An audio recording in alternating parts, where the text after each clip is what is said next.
السلام عليكم ورحمة الله وبركاته. الحمد لله رب العالمين والعاقبة للمتقين والصلاة والسلام على أشرف الأنبياء والمرسلين نبينا محمد وعلى آله وأصحابه أجمعين ومن تبعهم بإحسان إلى يوم الدين. أما بعد فأعوذ بالله من الشيطان الرجيم. بسم الله الرحمن الرحيم. يا أيها الذين آمنوا كتب عليكم الصيام كما كتب على الذين من قبلكم لعلكم تتقون أو كما قال رسول الله صلى الله عليه وسلم إذا دخل شهر رمضان فتحت أبواب السماء وفي رواية فتحت أبواب الجنة وغلقت أبواب الجهنم وسلسلة الشياطين.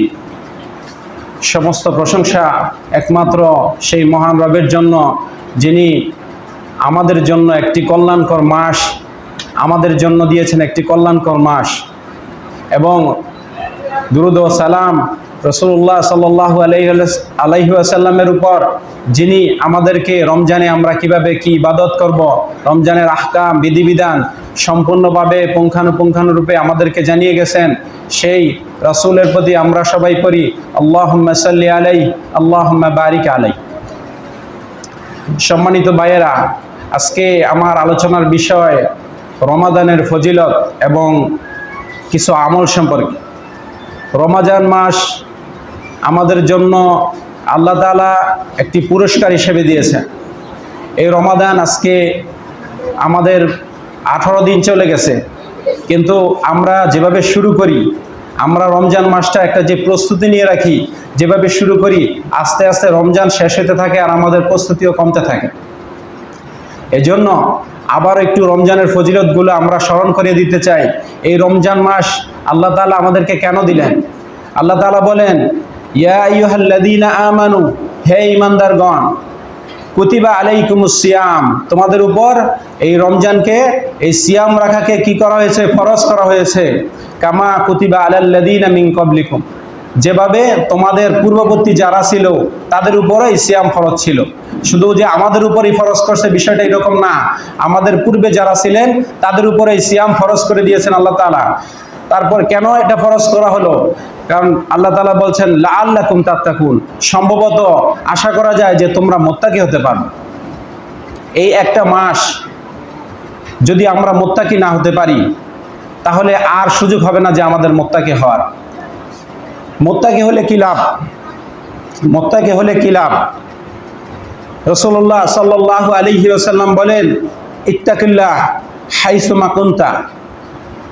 রাসূল সাল্লাল্লাহু আলাইহি সাল্লাম বলতেছে, ইত্তাকিল্লাহ, তোমরা আল্লাহকে ভয় করো, হাইসুমা কুনতা, তোমরা যেখানেই থাকো আল্লাহকে ভয় করো। ওয়াতবিইস সাইয়্যাতাল হাসানাতা, এবং তোমরা যখন কোনো খারাপ কাজ করে ফেলো, ওয়াতবিইস সাইয়্যাতাল হাসানাতা তামহুহা, তোমরা তার পরপর খারাপ কাজের পরেই ভালো কাজ করো। ওয়া খালিকিন নাসা বিখুলুকিন নাস, এবং মানুষের সাথে তোমাদের উত্তম আচরণ করো। এখানে একটা কথা আছে যে রাসূল সাল্লাল্লাহু আলাইহি ওয়াসাল্লাম যেটা বলছে কি, ওয়াতবিইস সাইয়্যাতাল হাসানা, যখনই খারাপ কাজ হয় তখনই ভালো কাজ করো।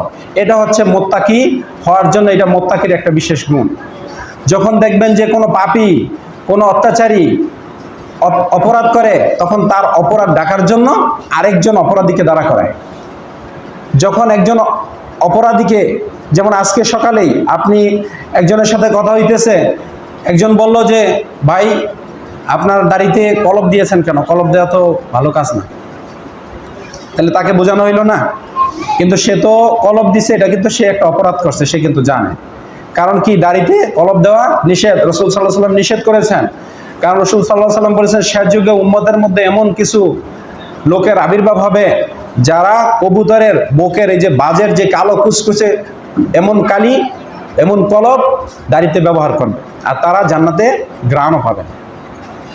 তো রাসূল সাল্লাল্লাহু আলাইহি ওয়াসাল্লাম, আমরা দাড়ি কেন রাখি? দাড়ি রাখতেছি জান্নাত পাওয়ার জন্য।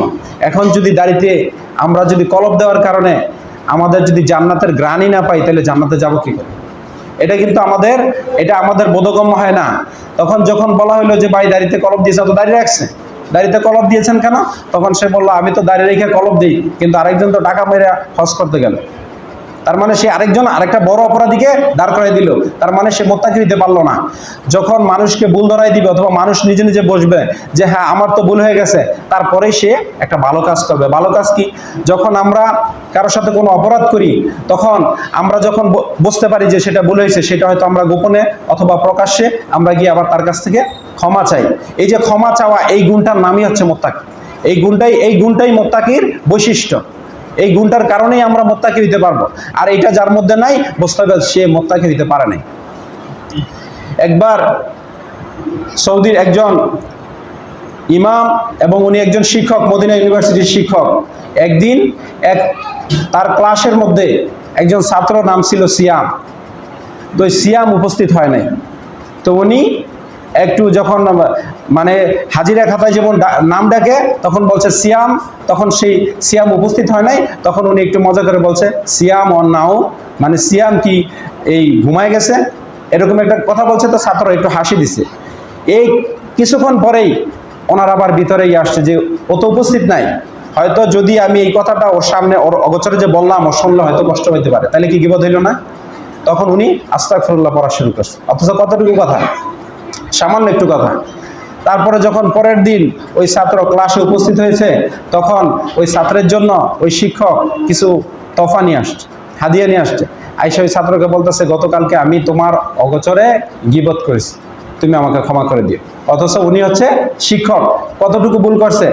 কারণ যারা আমল করে, যারা মুত্তাকি, তারা জানে যে আমি যে পরিমাণ আমল করছি, কিয়ামতে যদি একটা গীবতের কারণে আমার আমলগুলো দিয়ে দিতে হবে, তখন সে তার আমলের সংরক্ষণ করে। যার কাছে মাল আছে, সে বারবার যখন মাল নিয়ে কোথাও যায়, কারো কাছে যদি টাকা থাকে, টাকা নিয়ে যখন কোথাও যায়, দেখবেন বারবার পকেটের মধ্যে হাত দেয় যে মানে টাকাটা ঠিক আছে কিনা। তো যার আমল আছে, যার পর্যাপ্ত আমল আছে, সে তার আমলের হেফাজত করে। আর আমলের হেফাজত কি? গীবতের মাধ্যমে বিনা কারণে আমলগুলো কিয়ামতের মাঠে দিয়ে দিতে হবে।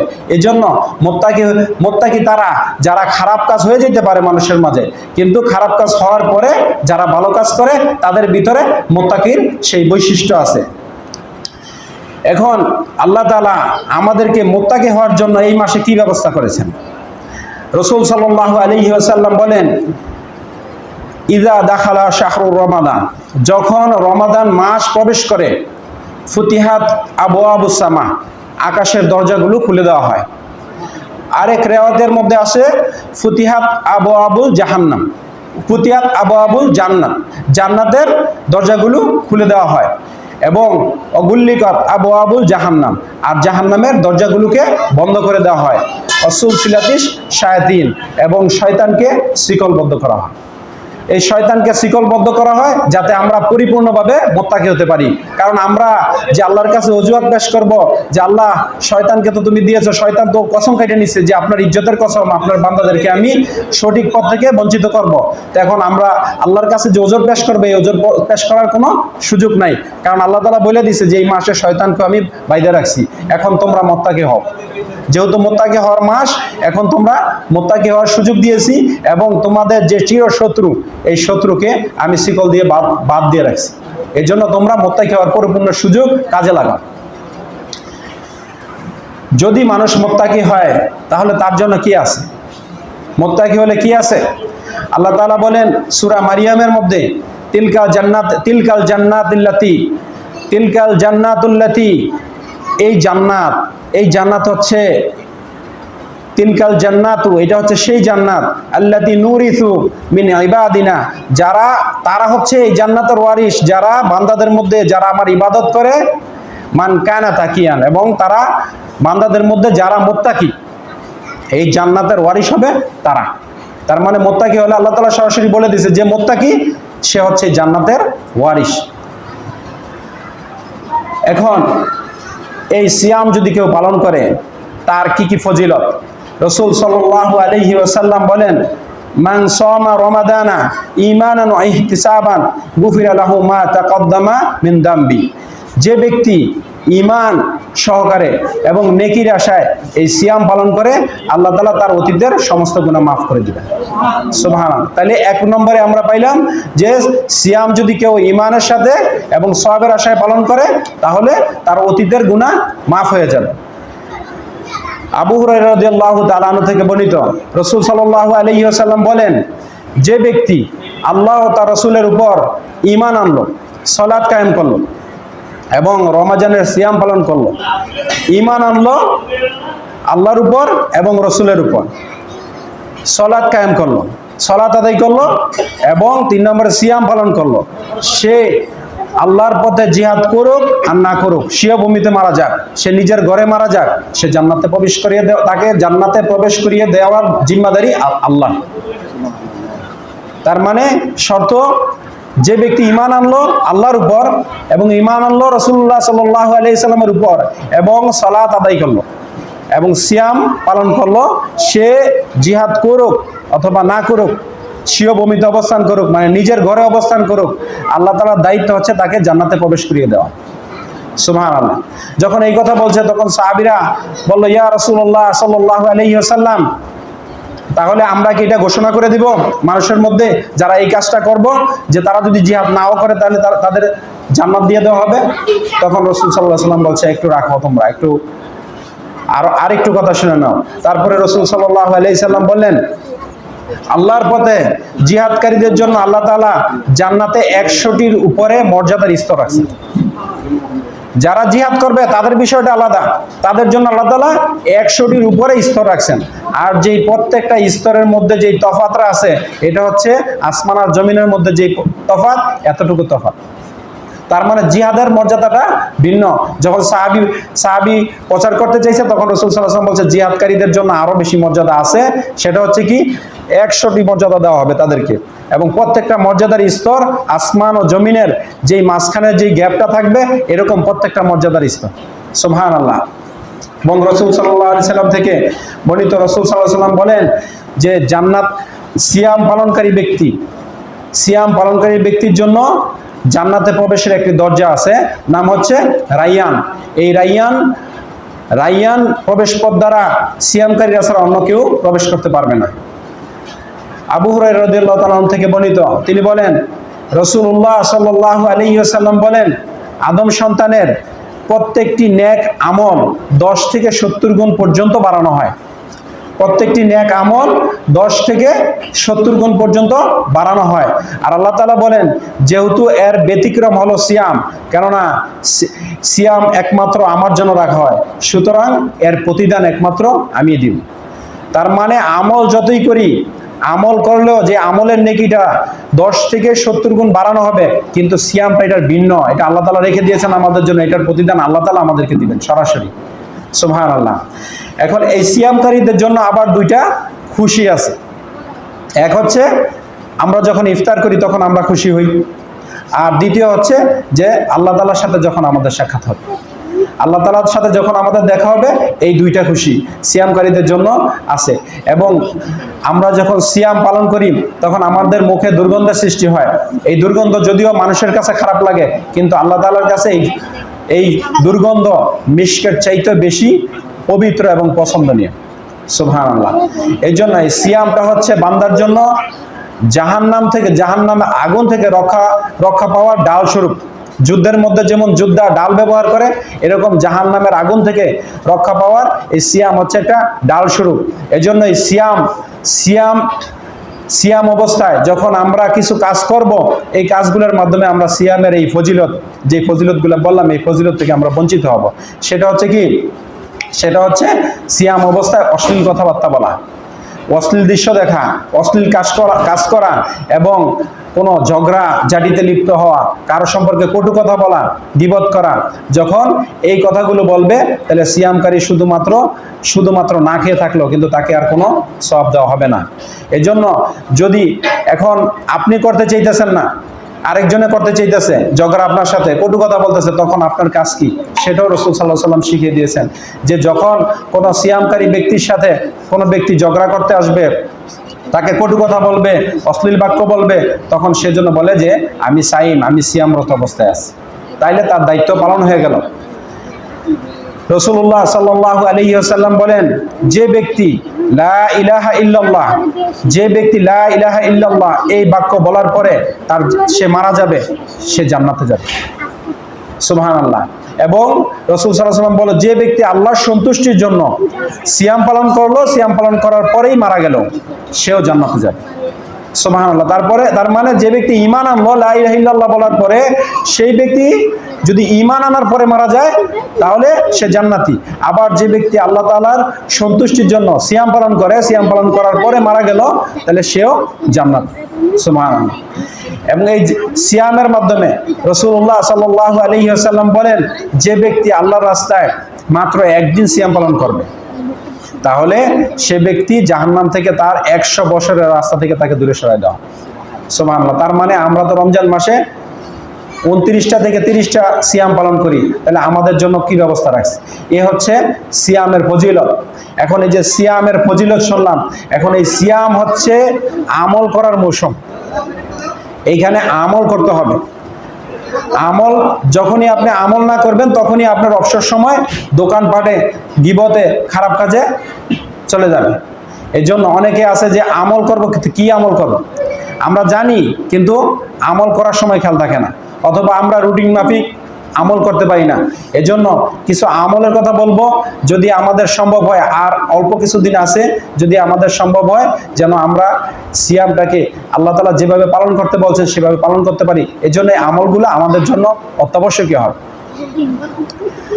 এক নম্বর আমল তো হচ্ছে সিয়াম পালন করা। আবু উমামা রাদিয়াল্লাহু তাআলা থেকে বর্ণিত, তিনি বলেন, আমি বললাম, হে আল্লাহর রাসূল সাল্লাল্লাহু আলাইহি ওয়াসাল্লাম, আমাকে কোনো আমলের আদেশ করুন। তখন রাসূল সাল্লাল্লাহু আলাইহি ওয়াসাল্লাম বললেন, তুমি সিয়াম পালন করো। তখন উনি বলল যে আমাকে আরো কিছু আমলের কথা বলুন। তখন উনি বলল, তুমি সিয়াম পালন করো। তার মানে রাসূল সাল্লাল্লাহু আলাইহি ওয়াসাল্লাম তাকে আদেশ দিল তুমি সিয়াম পালন করো, উনি একটা আমলের জন্য চাইলেন, উনি বলল যে তুমি সিয়াম পালন করো। তাহলে সিয়াম পালন করা রমজান মাসে 1 নম্বর কাজ, কারণ আল্লাহ তাআলা ফরজ করে দিয়েছে প্রত্যেক ব্যক্তির উপর। আব্দুল্লাহ ইবনে ওমর রাদিয়াল্লাহু তাআলা থেকে বর্ণিত, রাসূলুল্লাহ সাল্লাল্লাহু আলাইহি ওয়াসাল্লাম বলেন, এই সিয়াম এবং কোরআন আল্লাহর কাছে শাফায়াত করবে। সিয়াম এবং কোরআন আল্লাহর কাছে শাফায়াত করবে। সিয়াম এবং কোরআন বান্দার জন্য শাফায়াত করবে। সিয়াম বলবে, হে আমার রব, আমি তাকে দিনের বেলায় খাবার গ্রহণ করতে এবং প্রবৃত্তির তাড়না মেটাতে বাধা দিয়েছি। কারণ সিয়ামের কারণেই তো আমাদের তো পর্যাপ্ত খাবার আছে, আলহামদুলিল্লাহ, তারপরেও আমরা খাই না কেন? আল্লাহকে ভয় করেই তো খাই না। এই জন্য সিয়াম শাফায়াত করবো ওই দিন, যে আমার জন্য এই বান্দা খায় নাই এবং প্রবৃত্তি থেকে, যৌন তাড়না থেকে সে বিরত থাকছে। এই জন্য আপনি তার ব্যাপারে আমার শাফায়াত গ্রহণ করুন। এবং কোরআনও সেই একই কথা বলবে। কোরআনও বলবে, সে রাতে না ঘুমিয়ে আমাকে তেলাওয়াত করেছে, বরং আপনি এখন তার ব্যাপারে আমার সুপারিশ গ্রহণ করুন। সিয়াম এবং কোরআন দুইটা আলাদাভাবে আমাদেরকে শাফায়াত করবে। সিয়ামের মধ্যে অন্যতম আমল হচ্ছে কোরআন তেলাওয়াত করা। রাসূলুল্লাহ সাল্লাল্লাহু আলাইহি ওয়াসাল্লাম বলেন, মান ক্বারা হারফাম মিন কিতাবিল্লাহ, যে ব্যক্তি কোরআনের আল্লাহর কিতাব থেকে একটি হরফ তেলাওয়াত করে, ফালাহু বিহি হাসানাতু ওয়া হাসানাতু বিআশরি আমসালিহা, তাকে প্রত্যেক হরফের বিনিময়ে 10টি করে নেকি দেওয়া হবে। সুবহানাল্লাহ। তারপর রাসূল সাল্লাল্লাহু আলাইহি ওয়াসাল্লাম বলতেছেন, লা আকুলু আলিফ লাম মিম হরফুন, আমি বলতেছি না যে আলিফ লাম মিম এটা হচ্ছে একটি হরফ, ওয়ালাকিন আলিফুন হরফুন, আলিফ, বরং আলিফ হচ্ছে একটি হরফ, ওয়া লামু হরফুন, এবং লাম হচ্ছে একটি হরফ, ওয়া মিমু হরফুন, এবং মিম হচ্ছে একটি হরফ। রাসূল সাল্লাল্লাহু আলাইহি সাল্লাম বলতেছেন যে আমি বলতেছি না আলিফ লাম মিম এই তিনটা একটি হরফ, আমি বলতেছি যে আলিফ একটি হরফ, মানে আলিফ পড়লে 10 নেকি, লাম একটি হরফ, লাম পড়লে আবার 10 নেকি, এবং মিম একটি হরফ, মিম পড়লে আরো 10 নেকি। তার মানে কোরআনের প্রত্যেকটা হরফ পড়লেই 10 নেকি, আর যেটা বান্দাকে 10 থেকে 70 গুণ পর্যন্ত বৃদ্ধি করা হবে। সুবহানাল্লাহ।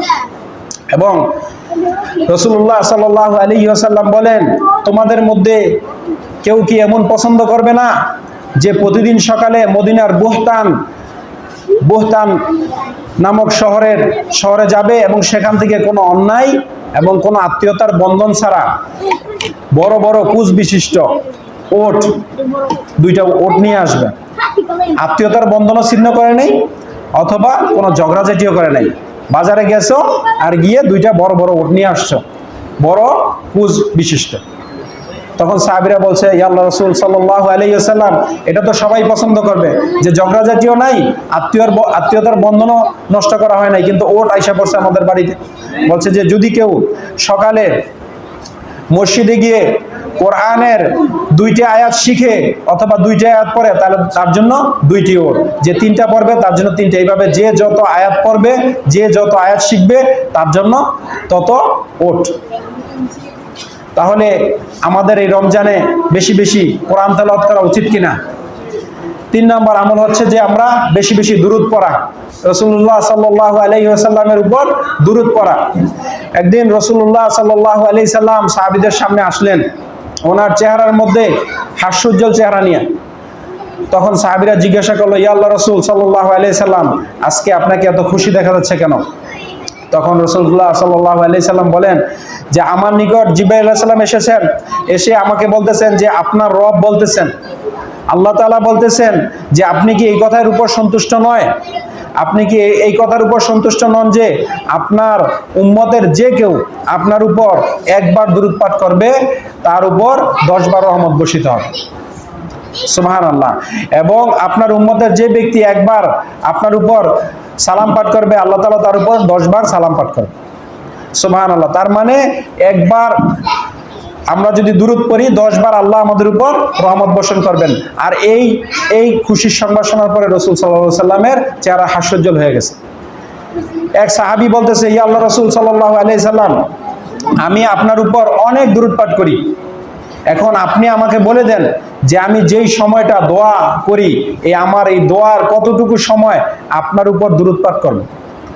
তখন রাসূলুল্লাহ সাল্লাল্লাহু আলাইহি সাল্লাম বলেন যে তোমার যতটুকু মন চায় তুমি ততটুকু করো, তোমার যতটুকু মন চায় তুমি ততটুকু আমার উপর দুরূদ পাঠ করো। তখন ওই লোক বলল, ওই সাহাবী বলল, ইয়া রাসূলুল্লাহ সাল্লাল্লাহু আলাইহি সাল্লাম, আমি যদি আমার যে দোয়ার যে সময়টা আমি রাখি, এই সময়টার 3/1 যদি দুরূদ পাঠ করি আপনার উপর। তখন রাসূলুল্লাহ সাল্লাল্লাহু আলাইহি সাল্লাম বললেন, তুমি যদি 3/1 দুরূদ পাঠ করো সেটাও তোমার জন্য কল্যাণকর, তবে যদি তুমি এর চেয়ে আরো বেশি করো তাহলে সেটা তোমার জন্য আরো কল্যাণকর। দোয়ার 3/1 বলছে দুরূদ পাঠ করবে, তারপরও রাসূল সাল্লাল্লাহু আলাইহি সাল্লামের কাছে যখন বলছে তুমি চাইলে এর চাইতে বেশি করলে সেটা তোমার জন্য কল্যাণকর। তখন সাহাবী বলল, ইয়া রাসূলুল্লাহ সাল্লাল্লাহু আলাইহি সাল্লাম, আমি যদি আমার যে দোয়ার যে সময়টা, এই সময়ের 3/2 যদি আপনার উপর দুরূদ পড়ি। তখন রাসূল সাল্লাল্লাহু আলাইহি সাল্লাম বলেন, তোমার যতটুকু মন চায়, তবে যদি এর চাইতেও বেশি করো সেটা তোমার জন্য আরো বেশি কল্যাণকর হবে। 3/2 দুরূদ পড়লো, তারপরও বলতেছে এর চাইতে যদি বেশি পড়ো এটা তোমার জন্য কল্যাণকর হবে। তখন সাহাবী বলল, ইয়া রাসূলুল্লাহ সাল্লাল্লাহু আলাইহি ওয়াসাল্লাম, আমি যদি আমার দোয়ার পুরো অংশটাই আপনার দুরূদের উপর রেখে দিই, শুধু আপনার দুরূদই পড়ি। তখন রাসূল সাল্লাল্লাহু আলাইহি সাল্লাম বলেন, যদি তুমি আমার জন্য পুরা তোমার যে দোয়ার অংশটা আছে এটাই যদি আমার দুরূদের কাজে ব্যয় করে দাও, তাহলে রাসূল সাল্লাল্লাহু আলাইহি সাল্লাম বলে এটা তোমার জন্য যথেষ্ট হবে। তোমার দুনিয়াতে এবং পরকালে যত রকমের মাকসাদ আছে সমস্ত মাকসাদ এই দুরূদের কারণে পূর্ণ হয়ে যায় এবং তোমার গুনাহ মাফ করে দেওয়া হবে। তার মানে যদি কেউ চায় যে শুধু সারাদিন শুধু দুরূদই পড়ব, এতে কোনো সমস্যা নেই, এতে তার দুনিয়ার যত মাকসাদ আছে, সে কি চায় দুনিয়াতে পুরা মাকসাদ পূর্ণ হয়ে যাবে, এবং পরকালে সে কি চায় পুরা মাকসাদ তাকে পূর্ণ করে দেওয়া হবে এবং তাকে গুনাহ মাফ করে দেওয়া হবে। এবং রমজান মাসে আরেকটি অন্যতম আমল হচ্ছে যে ইশরাকের সালাত পড়া, ইশরাকের সালাত আদায় করা। আমরা সকলেই জানি যে ইশরাক সালাতটা কিভাবে পড়তে হয়। ইশরাক সালাতের নিয়ম হচ্ছে, যখন ইমামের সাথে ফজরের জামাতে ফজরের সালাত আদায় করা হয়, সেইখানে বসে থেকে সূর্য ওঠার পরে 2 রাকাত সালাত আদায় করা, ওইখানে বসে থাকতে হবে। বসে তাসবিহ তাহলিল অন্যান্য কোরআন তেলাওয়াত করার পরে 2 রাকাত সালাত পড়লে সেটার নাম হচ্ছে সালাতুল ইশরাক। আর সালাতুল ইশরাক যখন কেউ আদায় করবে তার জন্য সব কি একটা পূর্ণ হজ এবং একটা পূর্ণ উমরার সওয়াব। সুবহানাল্লাহ। তাইলে এই কাজটা আমরা রমজান মাসে করতে পারি। আর যদি কেউ উঠে যায়, যে ওই জায়গা থেকে উঠে গেল, উঠার পরে পরবর্তীতে পড়ল, সেটা হয়ে যাবে তার জন্য চাস্তের সালাত। আবু যর গিফারি রাদিয়াল্লাহু তাআলা থেকে বর্ণিত, তিনি বলেন রাসূলুল্লাহ সাল্লাল্লাহু আলাইহি ওয়াসাল্লাম ইরশাদ করেন, সকাল হতেই তোমাদের প্রত্যেকের প্রতিটা যে হাড় আছে, যে গ্রন্থি আছে, এটার জন্য সদাকা দেওয়া অবশ্য দায়িত্ব। যখন সকাল হবে বান্দার উচিত যে প্রত্যেকটা জোড়া, প্রত্যেকটা জয়েন্টের জন্য সদাকা করা। তারপর রাসূল সাল্লাল্লাহু আলাইহি সাল্লাম বলেন, যেহেতু আমরা সদাকা করতে পারি না, আমরা মনে করি যে সদাকা মানে হচ্ছে টাকা, সদাকা মানে হচ্ছে মাল, সদাকা মানে হচ্ছে যে কোনো অর্থ, কিন্তু প্রত্যেকটা ভালো কথাও সদাকা, প্রত্যেকটা ভালো কাজও সদাকা। তো রাসূল সাল্লাল্লাহু আলাইহি সাল্লাম বলতেছেন যে প্রত্যেকটা তাসবিহ অর্থাৎ যদি তুমি সুবহানাল্লাহ বলো, এটাও সদাকা। এবং প্রত্যেকটা তাহলিল যদি তুমি লা ইলাহা ইল্লাল্লাহ বলো, এটাও সদাকা। তাহলে সুবহানাল্লাহ বলা সাদাকা, লা ইলাহা ইল্লাল্লাহ বলা সাদাকা, আর যদি প্রত্যেকটা তাকবীর যদি আমরা আল্লাহু আকবার বলি, তাহলে এটাও সাদাকা। তারপর রাসূল সাল্লাল্লাহু আলাইহি সাল্লাম বলেন যে নেক কাজের যদি তুমি আদেশ করো, সেটা হবে তোমার জন্য সাদাকা। আর যদি তুমি অসৎ কাজ থেকে, মন্দ কাজ থেকে কাউকে বিরত রাখো, সেটাও হবে তোমার জন্য সাদাকা। আর যদি তুমি কিছুই করতে না পারো, শুধুমাত্র এই জোহর 2 রাকাত সালাত আদায় করো, তাহলে তোমার এই পরিপূর্ণ যথেষ্ট হয়ে যাবে। মানে চাস্তের সালাত, যেটাকে জোহা বলা হয়, সালাতুল জোহা, এটাও যদি তুমি আদায় করো, তাহলে তোমার প্রত্যেক হাড়ের সদাকা হয়ে যাবে। সুবহানাল্লাহ। রাসূলুল্লাহ সাল্লাল্লাহু আলাইহি সাল্লাম থেকে আরেকটি বর্ণনা আছে যে আমরা যদি চাই মাত্র 3টা বাক্য, আমরা যদি চাই মাত্র 4টা বাক্য 3 বার বলে, আমরা জোহরের আগ পর্যন্ত একজনে তাসবিহ পাঠ করতেছে, কিন্তু আমরা শুধুমাত্র এই বাক্যগুলো বলে তার সমপরিমাণ নেকি নিজের আমলনামায় করে নিতে পারি। রাসূলুল্লাহ সাল্লাল্লাহু আলাইহি সাল্লামের স্ত্রী জুয়াইরা রাদিয়াল্লাহু তাআলা বলেন, বলেন রাসূলুল্লাহ সাল্লাল্লাহু আলাইহি ওয়াসাল্লাম ফজরের সালাত শেষে তার নিকটে গেলেন, তখন তিনি আল্লাহর জিকিরে লিপ্ত ছিলেন। রাসূল সাল্লাল্লাহু আলাইহি সাল্লামের এক স্ত্রী ফজরের পরে ফজরের সালাত আদায় করে ওইখানে জিকিররত অবস্থায় ছিলেন, তখন রাসূল সাল্লাল্লাহু আলাইহি ওয়াসাল্লাম ওইখানে গেলেন। যাওয়ার পরে ওনাকে জিকিরে লিপ্ত হতে থেকে উনি বাসা থেকে বের হলেন। বের হওয়ার পরে উনি এমন সময় ফিরলেন যে সময় দিনের অর্ধেক অতিবাহিত হয়ে গেল, মানে জোহরের কিছুক্ষণ আগে আবার ফিরলেন। ফেরার পরে উনি এসে দেখে যে ওনার স্ত্রী জুয়াইরিয়া রাদিয়াল্লাহু তাআলা আনহা ওইখানে বসে আছে আর ওই অবস্থায় তাসবিহ পাঠ করতেছে। তখন রাসূল সাল্লাল্লাহু আলাইহি সাল্লাম বললেন যে তুমি কি আমি তোমাকে যে অবস্থায় রেখে গেছিলাম এই অবস্থায় এখনো কি তুমি ওই অবস্থায় আছো? মানে যে সকালে দেখলাম যে তুমি তাসবিহ পাঠ করতেছো, এখনো কি ওই অবস্থায় আছো? তখন তিনি বলতেছেন, আল্লাহ রাসূল সাল্লাল্লাহু আলাইহি সাল্লাম, আমি তো ওই অবস্থায় আছি। তখন রাসূল সাল্লাল্লাহু আলাইহি সাল্লাম বললেন যে তুমি এতক্ষণ বসে থেকে যতগুলা তাসবিহ তাহলিল যাই পড়ছো, এগুলা যদি একটা পাল্লায় রাখা হয়, আর আমি যেই বাক্যগুলা 3 বার বলছি এগুলা যদি একটা পাল্লায় রাখা হয়, তাহলে আমার বাক্যগুলোই বেশি ওজন হবে। সুবহানাল্লাহ। সেই বাক্যগুলো কি? সেই বাক্যগুলো হচ্ছে সুবহানাল্লাহি ওয়া বিহামদিহি আদাদা খালকিহি ওয়া রিদা নাফসিহি ওয়া জিনাতা আরশিহি ওয়া মিদাদা কালিমাতিহি। সুবহানাল্লাহি ওয়া বিহামদিহি আদাদা খালকিহি ওয়া রিদা নাফসিহি ওয়া জিনাতা আরশিহি ওয়া মিদাদা কালিমাতিহি। তার মানে যদি আমরা এই বাক্যগুলো পড়ি, বাক্যগুলো পড়লে অন্ততপক্ষে জোহরের আগ পর্যন্ত, দিনের অর্ধেক বেলা পর্যন্ত আমরা তাসবিহ নেকিটা নিয়ে নিলাম। কত সুন্দর সিস্টেম আমাদের জন্য শিখে গেছেন। কিন্তু আমরা অনেকে এই দোয়াটা পারি, কিন্তু ফজরের পরে আর পড়তে মন থাকে না। এজন্য আজকে আবার স্মরণ করে দিলাম, বাকি রমাদান তো 12 দিন আছেই, 11 দিন 12 দিন, এরপরও যদি আমরা এই আমলটা অভ্যাসে নেই, অন্ততপক্ষে দিন এমনিতেও যাইব, আবার তাসবিহ পাঠ করলে যাইব, তাসবিহ পাঠ না করলেও দিন চলে যাবে। কিন্তু আমাদের আমলনামায় বিশাল একটা সুযোগ আছে যে এই তাসবিহটা পাঠের মাধ্যমে আমাদের আমলনামাটা ভর্তি করা।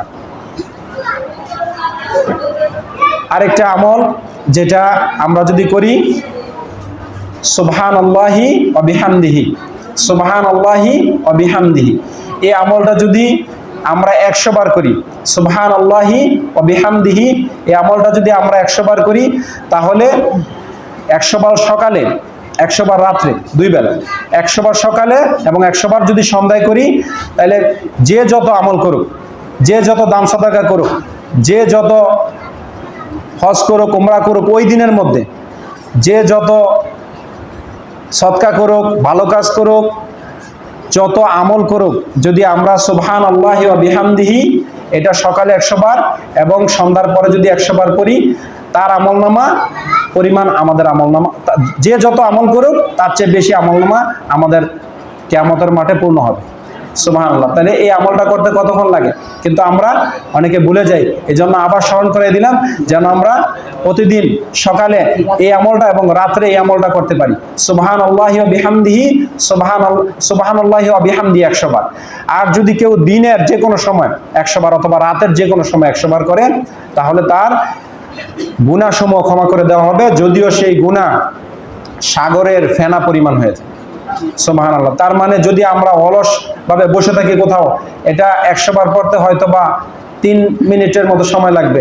কোথাও যদি আমরা অবসর বসে থাকি, গাড়িতে হোক, যে কোনো জায়গায় হোক, আমরা কিন্তু 100 বার পড়তেই পারি। যে কোনো সময় পড়লে আমাদের গুনাহগুলো ক্ষমা করে দেওয়া হবে, যদিও সেটা সাগরের ফেনারাশি সমান হয়। আরেকটা আমল হচ্ছে যে সুবহানাল্লাহিল আযীম ওয়া বিহামদিহি, সুবহানাল্লাহিল আযীম ওয়া বিহামদিহি। যদি কেউ এটা পরে একবার পরে, তাহলে জান্নাতে তার জন্য একটি খেজুর গাছ লাগানো হয়। সুবহানাল্লাহ। যদি কেউ একবার পড়ে তাহলে একটা খেজুর গাছ, যতবার পড়বে ততটা খেজুর গাছ। তাহলে সুবহানাল্লাহিল আযীম ওয়া বিহামদিহি। আরেকটা ফজিলতপূর্ণ জিকির হচ্ছে লা ইলাহা ইল্লাল্লাহু ওয়াহদাহু লা শারীকা লাহু লাহুল মুলকু ওয়া লাহুল হামদ ওয়া হুয়া আলা কুল্লি শাইইন কাদির। এটা যদি আমরা 100 বার পড়ি প্রতিদিন সকালে, আমরা যদি প্রতিদিন সালাম জি স্যার ইনশাআল্লাহ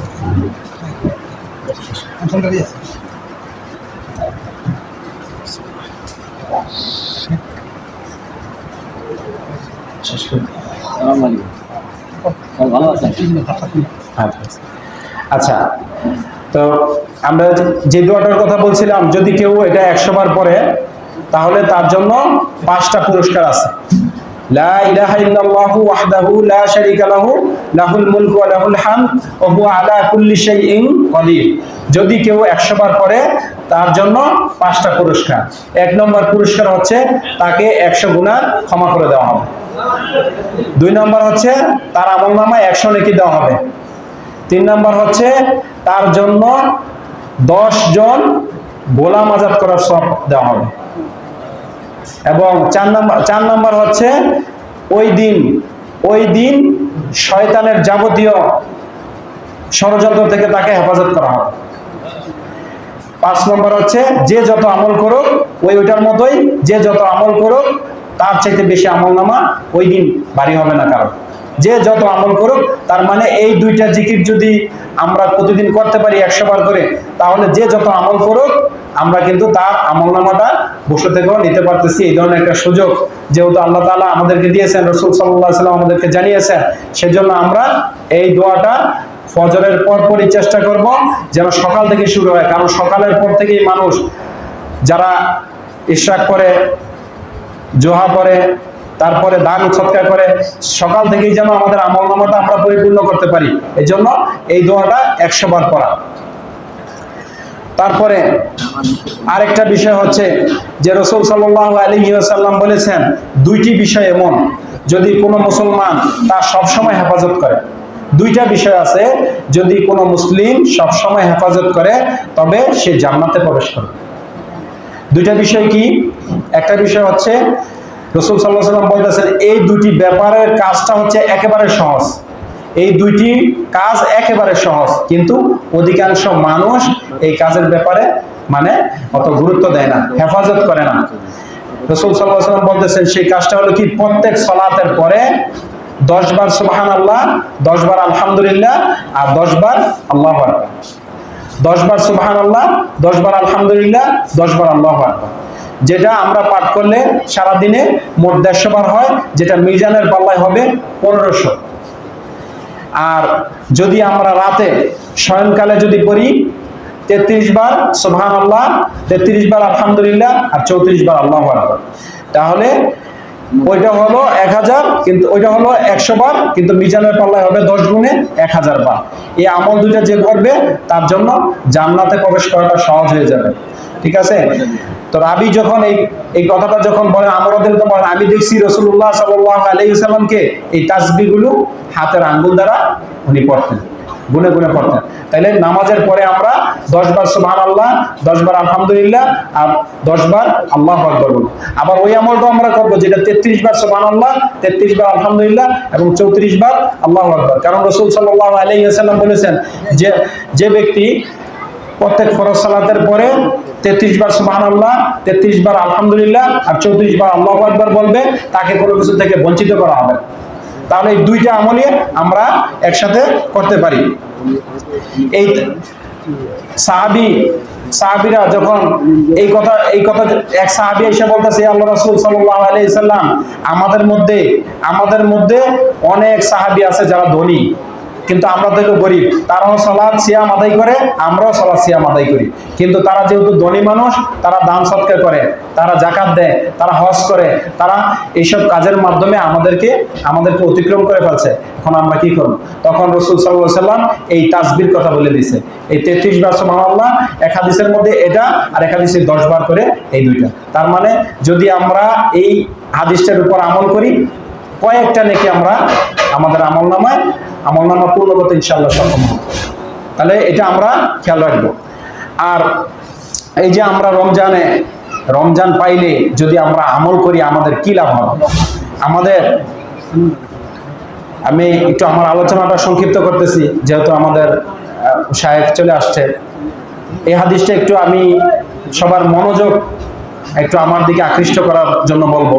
কারণ তালহা ইবনে উবাইদুল্লাহ রাদিয়াল্লাহু তাআলা থেকে বর্ণিত, তিনি বলতেছেন, দুই ব্যক্তি দূর দূরান্ত থেকে রাসূলুল্লাহ সাল্লাল্লাহু আলাইহি সাল্লামের কাছে এসে উপস্থিত হলেন। দুইজন ব্যক্তি আসলো রাসূলুল্লাহ সাল্লাল্লাহু আলাইহি সাল্লামের কাছে অনেক দূর থেকে।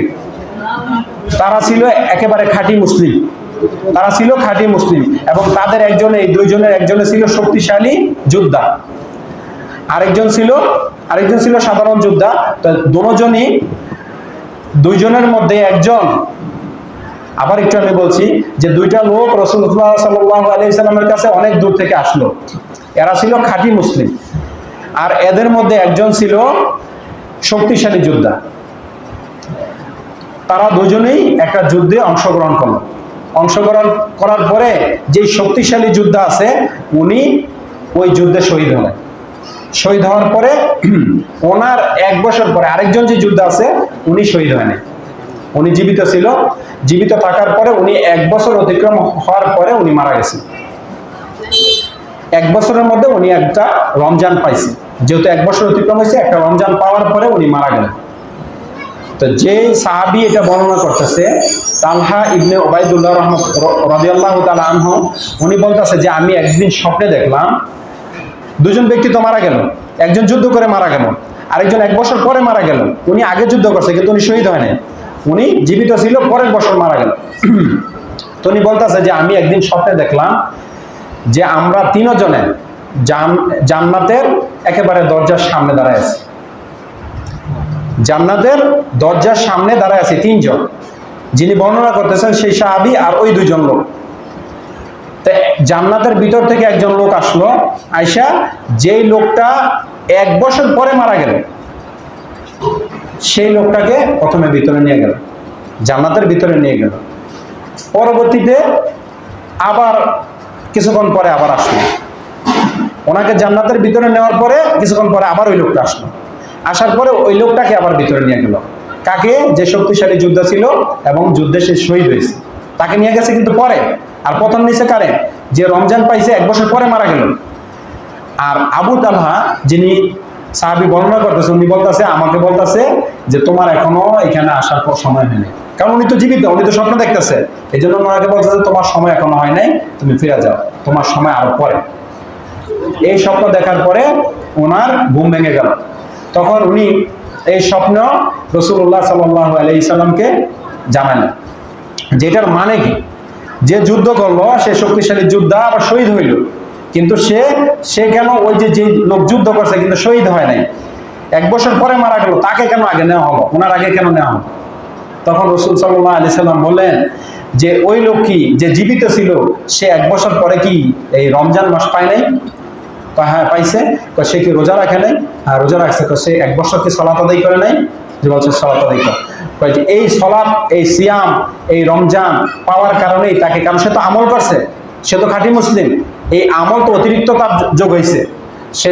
সে যুদ্ধে জিহাদ করছে, সেই সব আছে, এই 1 বছরের আমল তার যোগ হয়েছে, এই জন্য তাকে আগে নেওয়া হয়েছে। আর তুমি যে দেখতেছ যে তাকে নেওয়ার পরে আবার কিছুক্ষণ পরেই যে আবার পরের যে যোদ্ধা যে শহীদ হয়েছে তাকে নেওয়া হয়েছে, এই দুইজনের মাঝখানে যে তুমি দেখলা যে আসলো আর নিয়ে গেল, এই এতটুকু সময়ের মধ্যে কতটুকু সময়ের ব্যবধান জানো? মানে এই যে নিয়ে গেল এই সময়টা কতটুকু ব্যবধান? এই সময়টার ব্যবধান হচ্ছে আসমান ও জমিনের মধ্যে যে তফাৎ, এতটুকু। সুবহানাল্লাহ। মানে শুধু রমজান পাওয়ার কারণে, রমজানের আমল করার কারণে, এবং এই 1 বছর ইবাদত, সিয়াম, তারপরে সালাত আদায় করার কারণে তার এই মর্যাদা।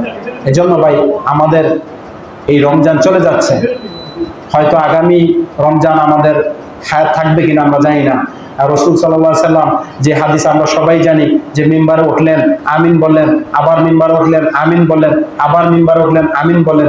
তখন সাহাবীরা যখন কারণ জিজ্ঞাসা করলো, তখন রাসূল সাল্লাল্লাহু আলাইহি সাল্লাম বলল যে জিবরাইল আমিন আমাকে জানিয়ে দিয়েছে যে ব্যক্তি রমজান পাইল কিন্তু নিজের গুনাহ মাফ করতে পারলো না, আল্লাহ তাআলা তাকে লাঞ্ছিত করুন, নাক গোসল। তার মানে এটা একটা বিশাল সুযোগ।